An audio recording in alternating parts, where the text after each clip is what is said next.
தமிழ் பேசும் அனைத்து நல்லவர்களுக்கும் வணக்கம். தமிழ் டெக் நியூஸ் 50வது ஸ்பெஷல் எபிசோட். ஸ்பெஷல்னு சொல்ல முடியாது, நீங்க பார்க்கறதுனாலே அது ஸ்பெஷல் தான். ஸோ எல்லா வாரமும் ஸ்பெஷல் தான். தமிழ் டெக் பிரைம் நியூஸ் அப்படின்னு சொல்லிட்டு நம்ம முன்ன போட்டுட்டு இருந்தோம். 500 எபிசோட தாண்டி போட்டுட்டு இருந்தோம். பட் இப்போ இந்த புது சீரீஸ் பேர்லாம் மாற்றி தமிழ் டெக் நியூஸ்ன்னு வச்சதுக்கு அப்புறமாக this is the 50th episode. And தொடர்ந்து இந்த தமிழ் டெக் நியூஸுக்கு ஆதரவு கொடுத்துட்டு இருக்கக்கூடிய அனைத்து மிகப்பெரிய நல்ல உள்ளவங்களுக்கும் நன்றிகள். ஸோ இந்த 50th எபிசோட் ஸ்பெஷலாக நான் ஒரு கிவ்அவே வந்து ஹோஸ்ட் பண்ணுறேன். ஸோ நீங்கள் ரெகுலராக நம்ம வீடியோ பார்த்துட்டு இருந்தாலே வந்து போதும். அண்ட் தமிழ் டெக் நியூஸ் இந்த எபிசோடில் உங்களுக்கு எது பிடிச்சிருக்கு, என்ன இம்ப்ரூவ்மெண்ட் பண்ணலாம், ஜென்ரலி ஒரு லைக் கொடுத்துட்டு கீழே கமெண்ட் செக்ஷனில் சொல்லுங்கள். அதே போல் இந்த வாரம் போடக்கூடிய வீடியோவில் உங்களுக்கு பிடிச்ச வீடியோ எது, பிடிக்காத வீடியோ எது, என்ன விஷயங்கள் மாற்றலாம் அப்படின்றது போல் எல்லா வீடியோலையுமே நீங்கள் உங்கள் கமெண்ட்ஸ் மற்றும் லைக் மட்டும் கொடுத்துட்டு இருந்தால் போதும். அடுத்த வர டெக் நியூஸ் அப்போ நான் வின்னர் யாருன்றதை ரேண்டமாக செலக்ட் பண்ணி அனௌன்ஸ் பண்ண போகிறேன். அண்ட் வின்னருக்கு என்ன கிஃப்ட் எப்படி என்னன்றது நான் நெக்ஸ்ட் வீக்கில் வந்து சொல்கிறேன். சரிங்களா? முதல் நியூஸ் என்னன்னு பார்த்தீங்கன்னா, ரஷ்யாவும் இப்போ சந்திராயன் 3க்கு போட்டியாக ஒரு லூனார் மிஷனை வந்து செயல்படுத்துறதுக்கிறதா வந்து சொல்லியிருக்காங்க. அண்ட் இது வந்து பார்த்தீங்கன்னா கிட்டத்தட்ட 47 வருஷத்துக்கு அப்புறமாக ரஷ்யா வந்து இது பிளான் பண்ணுறாங்க நிலாவுக்கு. எனக்கும் இந்த சந்தேகம், மிகப்பெரிய சந்தேகம் வந்து இருந்தது. ஏன்னா எப்போ ஃபஸ்ட்டு ஒருத்தர் நிலாவுக்கு போனீங்க, அதுக்கப்புறம் பிளான் பண்ணீங்க, ஆனால் இவ்வளோ பெரிய கேப் போட்டு ஏன் யாருமே போகல அப்படின்ற கேள்வி இருந்துகிட்டே இருந்துச்சு. அண்ட் டிரான்ஸ்ஃபார்மர்ஸ் படம்லாம் வந்து இன்னும் கொஞ்சம் பயம் கலப்பி விட்டுச்சு. But still this is all the things. And Chandrayaan 3 வந்து பார்த்தீங்கன்னா ஆன் இட்ஸ் பாத் போயிட்டே இருக்குன்னு சொல்லிட்டு இருக்காங்க. சக்ஸஸ்ஃபுல்லி வந்து சீக்கிரமே வந்து போய் சேர்ந்துடும். அண்ட் காம்படிஷன் 3க்கு போகிறதுக்கு நல்லாவே அதிகமாயிட்டு. நீங்கள் ஒரு வேளை யூபிஐ லைட் யூஸ் பண்ணுற ஆளாக இருந்தீங்கன்னா 200 ரூபாய் வரைக்கும் தான் ஒரு டிரான்சாக்ஷனுக்கு மேக்ஸிமம் நம்மளால் பண்ண முடியுமா இருந்தது இல்லைங்களா? இப்போ 500 ரூபாய் வரைக்கும் நீங்கள் மேக்ஸிமம் யூபிஐ டிரான்சாக்ஷனில் சிங்கிளாக அந்த யூபிஐ லைட் மூலியமாக பண்ண முடியுன்றது போல் ஆர்பிஐ உத்தரவு பிறப்பிச்சிருக்காங்க. அண்ட் இது மட்டும் கிடையாது, என்எஃப்சி மூலியமாகவே இனிமேட்டு நீங்கள் ஆஃப்லைன்லேயே வந்து பார்த்தீங்கன்னா இந்த யூபிஐ லைட் மூலியமாக கூட டிரான்சாக்ஷன் பண்ணலாம்னு சொல்கிறாங்க. இன்ட்ரெஸ்டிங். அண்ட் சீக்கிரமாகவே இந்த அப்டேட் வந்து எல்லா ஆப்புக்கும் வந்துருன்றதை எதிர்பார்க்கலாம். மார்ஸ்லேருந்து கிடைத்த ரீசன்ட் புகைப்படத்தை பார்க்கும்போது அங்கே தண்ணீர் இருந்ததற்கான சாத்தியக்கூறுகள் இருக்குது. அதாவது வந்து அங்கே வந்து உயிரினங்கள் இதற்கு முன்னாடி வாழ்ந்திருப்பதற்கான சாத்தியக்கூறுகள் அதிகமாக இருக்கிறது அப்படின்றது போல் நாசா வந்து சொல்லியிருக்காங்க. அதுக்கான காரணம் என்னென்னா, இந்த மட் கிராக்ஸ் இருக்கு இல்லைங்களா? அதாவது கீழே வந்து கிராக் இருக்கும். தண்ணி இருந்து ஓடினா அந்த கிராக் ஒரு மாதிரி இருக்கும், ஓடாமல் நார்மலாக காஞ்சு போன பூமியாக இருந்தால் ஒரு மாதிரி கிராக் இருக்கும். அண்ட் இந்த கிராக்கை பார்க்கும்போது இந்த இடத்துல தண்ணீர் இருந்திருக்கு அப்படின்றது போல் வந்து சயின்டிஸ்ட் வந்து சொல்லியிருக்காங்க. நல்ல விஷயம் தான். ஸ்பேஸை பற்றியும் சரி, இந்த மாதிரி நம்ம அன்எக்ஸ்ப்ளோர்டு விஷயத்தை பற்றி போக போக அது இன்ட்ரெஸ்டிங், அது பயங்கரமாக இன்ட்ரெஸ்டிங்காக இருக்கும். அதில் இதுவும் ஒரு விஷயம். நேஷனல் கம்பெனி லா ட்ரிபியூனல் இப்போ என்ன சொல்லியிருக்காங்கன்னு பார்த்தீங்கன்னா, ஜி அண்ட் சோனி நீங்கள் மெர்ஜ் பண்ணலாம் அப்படின்றத போல சொல்லியிருக்காங்க. இவங்க போன வருஷமே ஏற்கனவே வந்து அப்ளை பண்ணியிருந்தாங்க. பட் அதுக்கு நிறைய விதமான டிஸ்பியூட்ஸ், நிறைய பேர் வந்து அப்போஸ்லாம் பண்ணியிருந்தாங்க. பட் இப்போ வந்து அப்ரூவல் வந்து கொடுத்துட்டாங்க. அண்ட் சோனி ஜி இவங்க 2 பேரும் இப்போ இந்தியாவில் வந்து இணைய போகிறாங்க. இணைந்தாங்கன்னா இவங்களுடைய டோட்டல் ஒர்த் எவ்வளோன்னு பார்த்தீங்கன்னா 10 பில்லியன், அதாவது 82,700 கோடி ரூபாய் மதிப்பு. பிக்கஸ்ட் இந்த கண்ட்ரின்னு சொல்கிறாங்க. ட்விட்டருக்கு போட்டியாக மார்க் ஜுக்கர்பர்குடைய மெட்டா லான்ச் பண்ண த்ரெட்ஸ் யூஸ் பண்ணுறீங்களா? நூல் சரி, ஓகே. அதில் 3 அப்டேட்டை கொண்டு வந்திருக்காங்களாம். இது ரொம்ப புதுசெல்லாம் கிடையாது, பட் த்ரெட்ஸுக்கு புதுசு. ஓகேவா? த்ரெட்ஸில் ஃபஸ்ட் விஷயம் என்னென்னு பார்த்தீங்கன்னா, போஸ்ட்டை இன்ஸ்டாகிராமில் ஸ்டோரியாக போட முடிஞ்சது. இப்போ நீங்கள் டேரக்ட் மெசேஜ்லையும் வந்து அனுப்பலாம்னு சொல்கிறாங்க, டிஎம் பண்ண முடியும்னு சொல்கிறாங்க. ரெண்டாவது வந்து பார்த்தீங்கன்னா, நீங்கள் ஃபோட்டோ வீடியோ போட்டிங்கன்னா அதுக்கு ஆல்டர்னேட்டிவ் டெக்ஸ்ட்டை கொடுக்க முடியும் அப்படின்றத சொல்கிறாங்க. அண்ட் மூணாவது வந்து பார்த்தீங்கன்னா, நீங்கள் யாரையாச்சும் வந்து மென்ஷன் பண்ண முடியும். ஏன்னா அந்த மென்ஷன் பண்ணுறதுன்றது நார்மலாக எக்ஸ்லேயா இருக்கட்டும், இல்லை ஃபேஸ்புக்லேயா இருக்கட்டும், நிறைய பிளாட்ஃபார்மில் இது காமனாக இருந்த விஷயம். த்ரெட்ஸில் இல்லாமல் இருந்தது, இப்போ இது வந்திருக்கு. அவ்வளோதான் டிஃபரன்ஸ். ஒருவேளை நீங்கள் த்ரெட்ஸில் இருந்தீங்கன்னா நம்மளை ஃபாலோ பண்ணலாம், இல்லை எக்ஸ் தான் அப்படின்னா அங்கேயும் நம்ம இருக்கோம், நீங்கள் அங்கேயும் ஃபாலோ பண்ணிக்கலாம். அண்ட் இது ஒரு மிகப்பெரிய நியூஸுங்க. இந்தியாவுடைய இந்தியன் எலக்ட்ரிக் மொபைலிட்டி கவுன்சில் இப்போ என்ன சொல்லியிருக்காங்கன்னா, கவர்மெண்ட் கிட்ட நீங்கள் இந்த ஃபேம் ஸ்கீம் எல்லாம் வந்து ரிமூவ் பண்ணிட்டீங்க. இதனால் என்ன ஆச்சுன்னு பார்த்தீங்கன்னா, மே மாதத்தில் வித்த எலக்ட்ரிக் வெஹிக்கிள்ஸுடைய எண்ணிக்கை எவ்வளோ இருந்ததுன்னா 1,05,299 இருந்த அந்த எண்ணிக்கை அதுக்கு அடுத்த மாதம் வெறும் 46,000 மட்டும்தான் இருக்குது ஜூனில். ஜூலையில் கம்பேர் பண்ணிங்கன்னா வெறும் 52,000 சம்திங் தான் வந்து இருக்குது. அதாவது எப்படி பார்த்தாலுமே மேலே வித்ததை விட வெறும் 50% மட்டும்தான் சேல்ஸ் ஆகுது. இது இப்படியே போச்சுன்னா 2030க்குள்ளாக இந்தியாவில் இவ்வளோ இவி வெஹிக்கிள்ஸ் இருக்கணும், பொல்யூஷனை கம்மி பண்ணணும், நீங்கள் எதிர்பார்க்கக்கூடிய அந்த விஷன் வந்து நடக்காது. அது அப்படியே 1/3 குறைஞ்சிரும் அப்படின்றத போல சொல்கிறாங்க. ஸோ இன்சென்டிவ்ஸ் நீங்கள் சீக்கிரமாக கொடுக்க ஆரம்பிங்க அப்படின்றது போலையும் சொல்கிறாங்க. இது ரொம்பவே இன்ட்ரெஸ்டிங்கான ஒரு நியூஸாக இருந்ததுங்க. அதாவது வந்து போலிஷ் யூடியூபர், அவர் பேர் வந்து பார்த்தீங்கன்னா மேர்கே பேர்ட் அப்படின்னு, தப்பாக இருந்தால் மன்னிச்சுக்கோங்க, பட் அதுதான். ஸோ அவர் என்ன பண்ணியிருக்காருன்னு பார்த்தீங்கன்னா, மோட்டோ ரேசர் அந்த flip smart phone, folding smart phone இருக்கு இல்லையா, அதுவும் இப்போ சாம்சங் ரீசெண்டாக லான்ச் பண்ண Z Flip 5 இந்த 2 ஃபோனையுமே வந்து பார்த்தீங்கன்னா கண்டினியூஸாக ஆகஸ்ட் 2ஆம் தேதியிலிருந்து 9ஆம் தேதி வரைக்கும் லைவ் ஸ்ட்ரீம் பண்ணியிருக்காங்க. இந்த லைவ் ஸ்ட்ரீம் எல்லாம் பண்ணியிருக்காங்கன்னா இது எத்தனை தடவை தொடர்ந்து மூடுனா இந்த மொபைல் வந்து பிரச்சனை வருது, எவ்வளோ தடவை வந்து நம்ம தொடர்ந்து மூட முடியுது, மேக்ஸிமம் எவ்வளோ சீக்கிரமாக வந்து ஹிஞ்சஸ் வந்து போகுது, எது வந்து ஸ்டாண்டர்ட் அதாவது வின் ஆகுது அப்படின்றத பார்க்கலாம்னு சொல்லிட்டு கண்டினியூஸாக வந்து ட்ரை பண்ணிட்டு இருக்காங்க. மோட்டரில் வந்து பார்த்தீங்கன்னா 1,26,300 அப்ராக்சிமேட்டாக சொல்கிறேன். அண்ட் சாம்சங் வந்து பார்த்தீங்கன்னா 4 லட்சத்துக்கு மேலே, 4 லட்சம் முறைக்கு மேலே தொடர்ந்து மூடினாலும் அதுக்கப்புறமா தான் அந்த ஹிஞ்சஸ் வந்து போச்சு. அந்த அளவுக்கு ஸ்ட்ராங்காக இருக்குன்றது போல ஒரு விஷயம் இருந்தது. இன்ஃபேக்ட் சொல்ல போனால் மோட்டரில் வந்து பார்த்தீங்கன்னா 43,000 தடவை தொடர்ந்து மூடும் போதே, அதாவது தொடர்ந்து மூடும் போதே அந்த ஹிஞ்சஸ் எல்லாம் வந்து லைட்டாக போக ஆரம்பிச்சிருச்சு. பட் 1,26,000 அது வரைக்கும் வந்து பார்த்தீங்கன்னா ஸ்டாக்னட் பண்ணி கடைசியாக உடையறதுக்கு முன்னாடி அவ்வளோ நேரம் பண்ண முடியுதுன்னு சொல்கிறாங்க.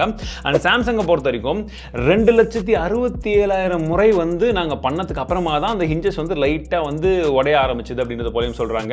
ஆக்சுவலி சாம்சங் என்ன சொல்கிறாங்கன்னா எங்களுடைய ஃப்ளிப் ஸ்மார்ட் ஃபோன் வந்து 2 லட்சம் முறை வந்து நாங்கள் டெஸ்ட் பண்ணியிருக்கோம், நீங்கள் திறந்து மூடலாம்னு சொல்லியிருக்காங்க. ஸோ அவங்க கிளைம் பண்ணதை விட அது அதிகமாக இருக்கிறது ஷாக்கிங் தான்.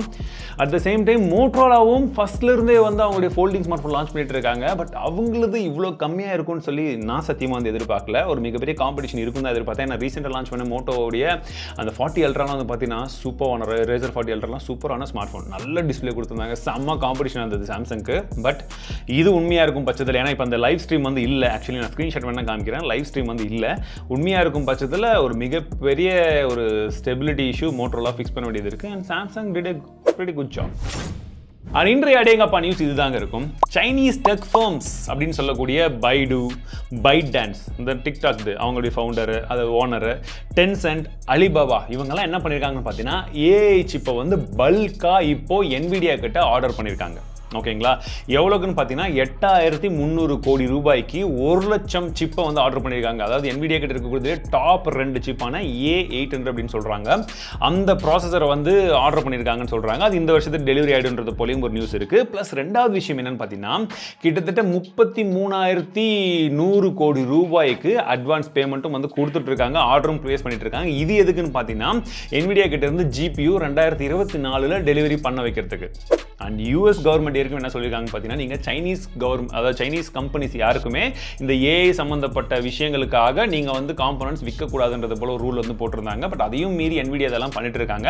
அதுக்கு NVIDIAவோட ஸ்போக்ஸ் பர்சன் என்ன சொல்கிறாங்கன்னா இந்த மாதிரி ஒரு பொட்டன்ஷியல் பார்ட்னர்ஷிப்பெல்லாம் விற்றா அது வந்து நம்மளுக்கு பர்மனெண்ட்டான ஒரு லாஸாக வந்து இருக்கும். ஸோ அதை வந்து நம்ம அவாய்ட் பண்ணோம் அப்படின்றத போல் போயிட்டுருக்கு. பட் உங்களுடைய கருத்து என்னன்னு சொல்லுங்கள். NVIDIA பண்ணுறது சரின்னு நினைக்கிறீங்களா, தப்புன்னு நினைக்கிறீங்களா? What's your point of view? Comment செக்ஷனில் சொல்லுங்கள்.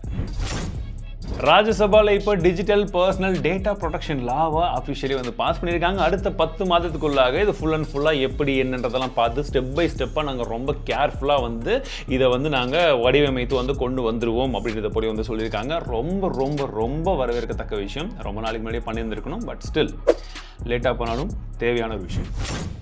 இன்டெலுடைய நிறைய ப்ராசஸை வந்து பார்த்தீங்கன்னா ஒரு செக்யூரிட்டி ஃப்ளால், அதாவது டவுன்ஃபால் செக்யூரிட்டி ஃப்ளால் வந்து அஃபெக்ட் ஆயிருக்குது அப்படின்றது போல ஒரு ரிசர்ச்சர் வந்து கண்டுபிடிச்சு சொல்லியிருக்காரு.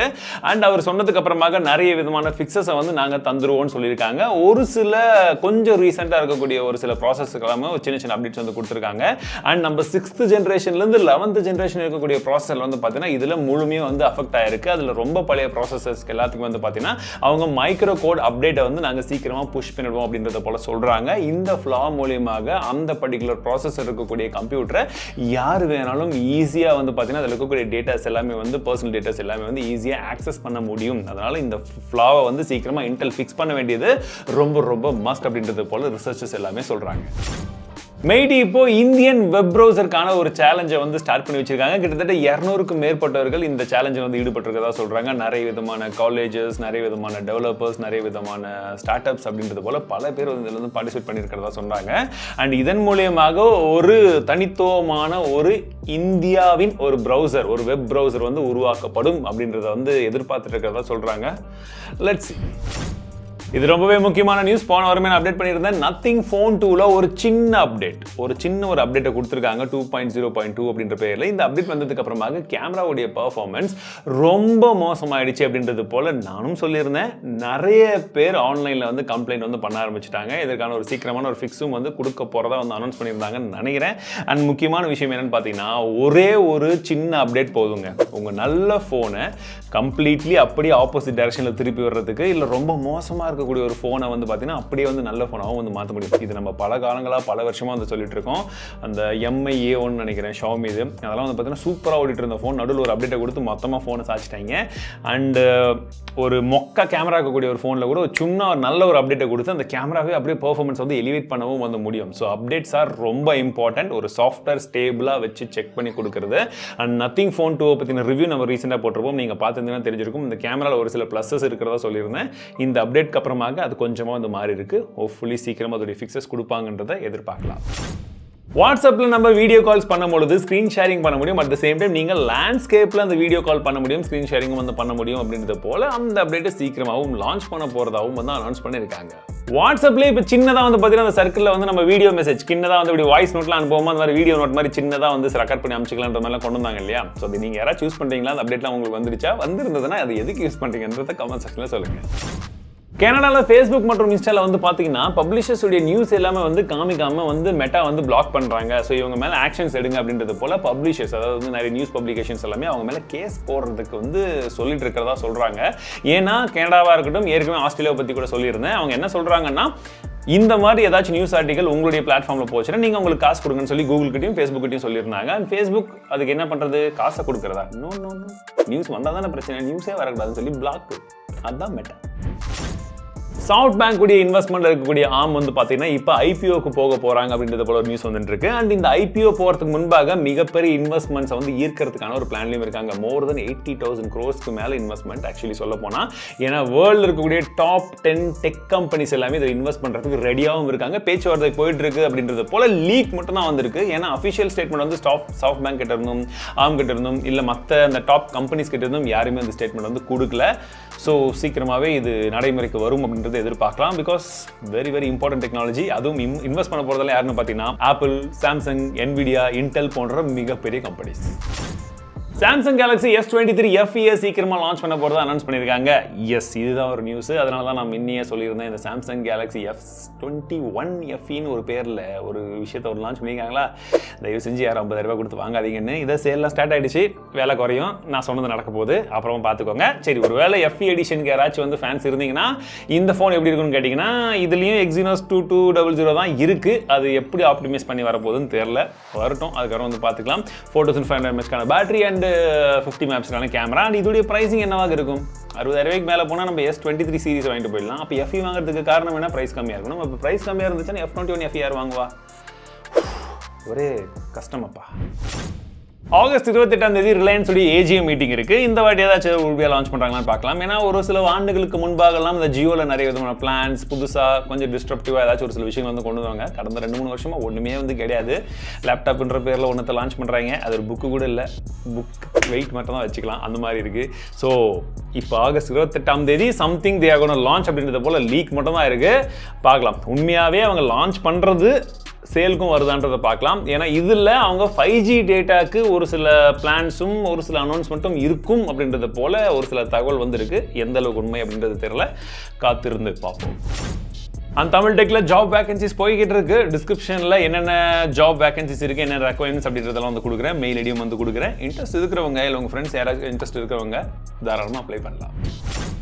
ஸோ இன்றைய சூப்பர் கமெண்டர்ஸ் இந்த 3 பேர் தான். 3 பேருக்கும் மிகப்பெரிய நன்றிகள். ஏதாச்சும் குவிஸ் ஏதாச்சும் இருந்துச்சுன்னா நான் போடுறேன். நீங்கள் உங்கள் குவிஸ் வந்து நீங்கள் வந்து தாராளமாக வந்து ஆன்சர் பண்ணலாம். ஏன்னா TT குவிஸ் வந்து இப்போ ரீசெண்டாக ஸ்டார்ட் பண்ணியிருந்தோம். தமிழ் செல்வன்லையும் TS குவிஸ்ன்னு சொல்லி போட்டுட்டு இருப்பேன். இன்ட்ரெஸ்ட் இருக்கிறவங்க செக் பண்ணி பாருங்கள். உங்களுடைய ஃபீட்பேக்ஸை தாராளமாக ஷேர் பண்ணுங்கள்.